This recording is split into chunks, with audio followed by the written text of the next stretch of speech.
Welcome to స్ఫూర్తి news. Kadthal మండల జెడ్పీటీసీగా అతి చిన్న వయసులో జెడ్పీటీసీగా విజయం సాధించడంతో పాటు జిల్లా స్థాయి రాజకీయం అంటే రంగారెడ్డి జిల్లా వ్యాప్తంగా తనకంటూ ఒక ప్రత్యేకతను సంపాదించుకోవడంతో పాటు కల్వకుర్తి నియోజకవర్గంలో దశరథ్ నాయక్ అంటే తెలియని వ్యక్తులు లేరు అన్న చందంగా ఆయన నిరంతరం అభివృద్ధి చెందడం జరుగుతుంది.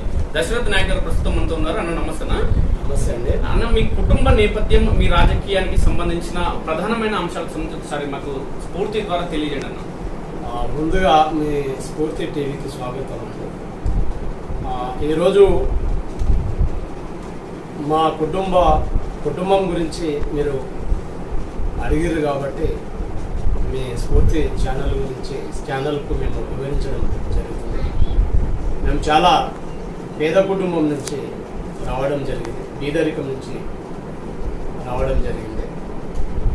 మరి ఈరోజు ఆ బీదరికాన్ని భరించలేక మేము కూడా ఒక రాజకీయ నాయకునిగా ఎదగాలి, మాలాంటి బీద వాళ్ళ యొక్క సమస్యలను మేము తొలగించాలనే ఆలోచనలో ఈరోజు ఒక చాలా పేద కుటుంబం నుంచి ఒక వార్డు మెంబర్గా, ఒక సింగిల్ విండో డైరెక్టర్గా, ఒక సింగిల్ విండో చైర్మన్గా, ఒక జిల్లా పరిషత్ మెంబర్గా ఈరోజు కావడం జరిగింది.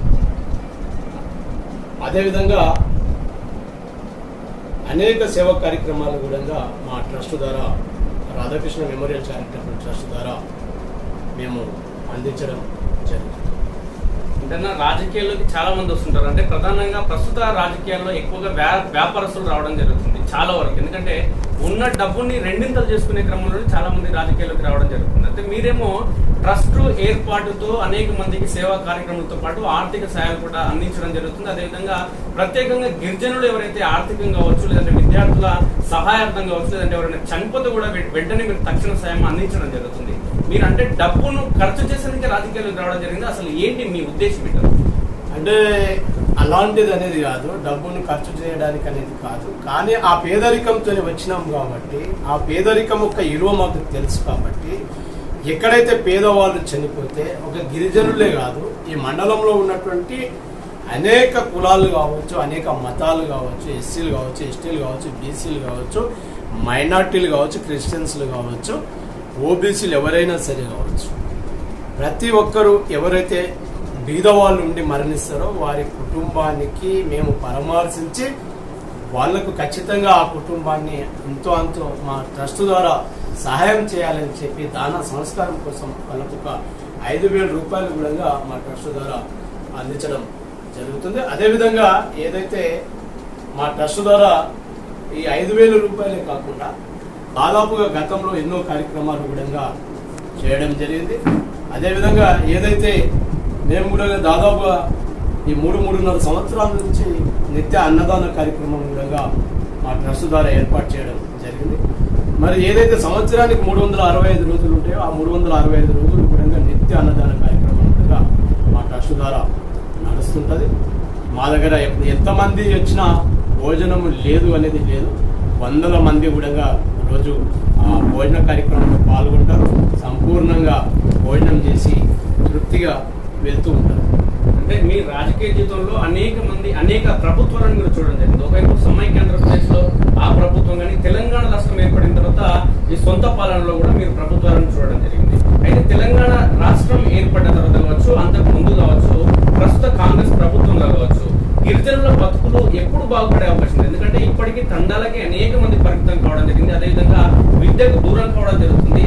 అదేవిధంగా ఆరోగ్యపరంగా చికిత్సలు కూడా చాలా మంది తక్కువ వయసులో చనిపోవడం జరుగుతుంది. దీనికి తోడు అనేక మంది స్థానికంగా ఉపాధి లభించక హైదరాబాద్ లాంటి ప్రాంతాల్లో ఉపాధి కోసం వెళ్ళడం జరుగుతుంది. కాబట్టి వీళ్ళ బతుకుల్లో ఎప్పుడు మార్పు వస్తుందని మీరు భావించడం జరుగుతుంది. అయితే ఉమ్మడి ఆంధ్రప్రదేశ్లో ఉన్నప్పుడు మేము సింగిల్ విండో చైర్మన్గా పనిచేయడం జరిగింది. మరి ఉమ్మడి ఆంధ్రప్రదేశ్లో ఉన్నటువంటి గిరిజన ప్రాంతాలు వేరు, తెలంగాణ రాష్ట్రం ఏర్పడ్డ తర్వాత ఉన్నటువంటి గిరిజన తాండాలు వేరు. ఎందుకంటే అప్పుడు ఉమ్మడి ఆంధ్రప్రదేశ్లో మా గిరిజన ప్రాంతాలు మొత్తం కనుమరుగైపోవడం జరిగింది. ఇప్పుడు తెలంగాణ రాష్ట్రం వచ్చిన తర్వాత ప్రత్యేక గ్రామ పంచాయతీలను మన కేసీఆర్ గారు ఏర్పాటు చేసిన తర్వాత వాళ్ళ తాండాలలో వాళ్ళే సర్పంచ్లై, వాళ్ళే ఉప సర్పంచ్లై, వాళ్ళే వార్డు సభ్యులుగా వారి తాండాలను వాళ్ళు అభివృద్ధి చేసుకోవడం జరిగింది. గతంలో వలసపోయినటువంటి వాళ్ళు కూడా మళ్ళీ తండాలకు చేరుకోవడం జరిగింది. మరి వాళ్ళు ఇంతో అంతో ఈ 10 సంవత్సరాలలో తాండాల అభివృద్ధి కూడా జరగడం జరిగింది. వాళ్ళు కూడా తయారు చేస్తున్నటువంటి ఉమ్మడి ఆంధ్రప్రదేశ్లో గుడంబాన్ని నమ్ముకొని బతికే మా గిరిజనులు ఏదైతే తెలంగాణ రాష్ట్రం వచ్చిన తర్వాత గుడంబాన్ని ఎక్కడైతే క్లోజ్ చేసిరో, ఎక్కడైతే బంద్ చేసిరో, నిలిపివేయడం జరిగిందో ప్రభుత్వం, అప్పటి నుంచి కొంతమంది కూడా ఆరోగ్యంగా ఉన్నారు.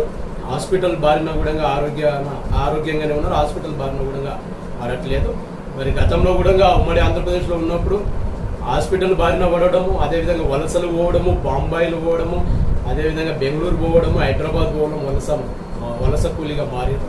ఇప్పుడు ఈ 10 సంవత్సరాల నుంచి అంతో అభివృద్ధి చెందిరు, చైతన్యం కూడా అయ్యారు. అనేక ఉద్యోగాలలో కూడా మా గిరిజన సోదరులు ఎంబీబీఎస్ కావచ్చు, ఐఏఎస్లు కావచ్చు, ఐపీఎస్లు కావచ్చు, ఇలాంటి హయ్యర్ స్థాయి ఎడ్యుకేషన్లో పాల్గొని కూడా ఇవాళ మా చిన్న తండా గానుమర్ల తండలో కూడా మా చుట్టుపక్కల ఉన్నటువంటి మండలంలో ఉన్నటువంటి తండాలలో కూడా చాలామంది ఎస్ఐలు అయ్యారు, చాలామంది ఎంబీబీఎస్లు కూడా కావడం జరిగింది. చాలామంది విఆర్ఓలు, చాలామంది ఏఈఓలు కూడా కావడం జరిగింది, ఏఓలు కూడా కావడం జరిగింది. కాబట్టి తెలంగాణ రాష్ట్రం ఏర్పడ్డ తర్వాత గిరిజనులు ఇంతో అంత అభివృద్ధి చెందిరని చెప్పి నేను భావిస్తున్నాను. అంటే ఇప్పటి వరకు చూసుకుంటే మనం కల్వకుర్తి చరిత్రలో ఎక్కువ శాతం వరకు గిరిజనులు అంటే కేవలం స్థానిక ప్రజాప్రతినిధులు మాత్రమే కొనసాగడం జరిగింది. కల్వకుర్తి నియోజకవర్గం రెండుగా చీలిపోతే ఆమన్గల్ నియోజకవర్గం ఏర్పడితే గిరిజనులు మనం ఒక గిరిజన నేతను ఒక ఎమ్మెల్యేగా చూసే అవకాశం ఉందా, లేదంటే ఆ నియోజకవర్గాన్ని గిరిజన నియోజకవర్గం కాకుండా తండాలను విభజించి, అంటే కొన్ని నియోజకవర్గాలకు తండాలను విభజించి జనాభాని తగ్గించి నియోజకవర్గాన్ని ఎస్టీ నియోజకవర్గం కాకుండా అడ్డుకునే ప్రయత్నాలు ఏమైనా జరుగుతున్నాయా? అయితే గతంలో ఉమ్మడి ఆంధ్రప్రదేశ్ ఉన్నప్పుడు కల్వకుర్తి నియోజకవర్గంలో 6 మండలాలు, ఒకటి కల్వకుర్తి, అదేవిధంగా వెల్దండ, అమన్గల్, మాడుగుల్, తలకుండపల్లి, అదేవిధంగా కర్తాల్. అంటే కర్తాల్ నూతనంగా ఏర్పడ్డటువంటి మండలం. గతంలో ఒంగోలు కూడా కల్వకుర్తిలోనే ఉండే కాబట్టి ఏదైతే తెలంగాణ రాష్ట్రం ఏర్పడ్డ తర్వాత జిల్లాల విభజన జరిగినప్పుడు 4 మండలాలు ఏదైతే ఉమ్మడి మహబూబ్ నగర్ జిల్లా నుంచి 4 మండలాలు రంగారెడ్డి జిల్లాలో కలపడం జరిగింది. నూతనంగా ఏర్పడ్డటువంటి కర్తాల్ మండలంతో పాటు 4 మండలాలు ఉమ్మడి మహబూబ్ నగర్ నుంచి రంగారెడ్డి జిల్లాలో కలపడం జరిగింది. మరి మేమేం చెప్తున్నామంటే ఏదైతే ఈ 4 మండలాలతో పాటు వెల్దండను కూడా కలుపుకొని రేపు పునర్విభజన జరిగినప్పుడు ఈ 4 మండలాలు కలిపి మాకు ఖచ్చితంగా అమన్గల్ ఎస్టీ కాన్స్టిట్యూన్సీగా ఏర్పాటు చేస్తే బాగుంటుందని చెప్పి మేము కోరుచున్నాం. ప్రభుత్వాన్ని కూడా డిమాండ్ చేస్తున్నాం. ఖచ్చితంగా వెల్దండ, తలకుండపల్లి, మాడుగుల, కర్తాల్ అమన్గల్ హెడ్ క్వార్టర్గా పెట్టుకొని అమన్గల్ కాన్స్టిట్యూన్సీగా ఏర్పాటు చేస్తే ఖచ్చితంగా ఎస్టీలోకి అయ్యే అవకాశం ఉంది.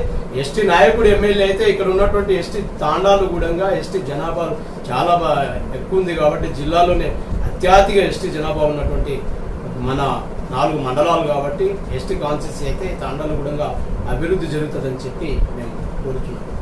భవిష్యత్తు మీ కార్యాచరణ ఏ విధంగా ఉండబోతుంది? రాజకీయంగా కావచ్చు, సేవా కార్యక్రమాల్లో కావచ్చు, ఏ విధంగా ఉండబోతుంది భవిష్యత్తు కార్యాచరణ?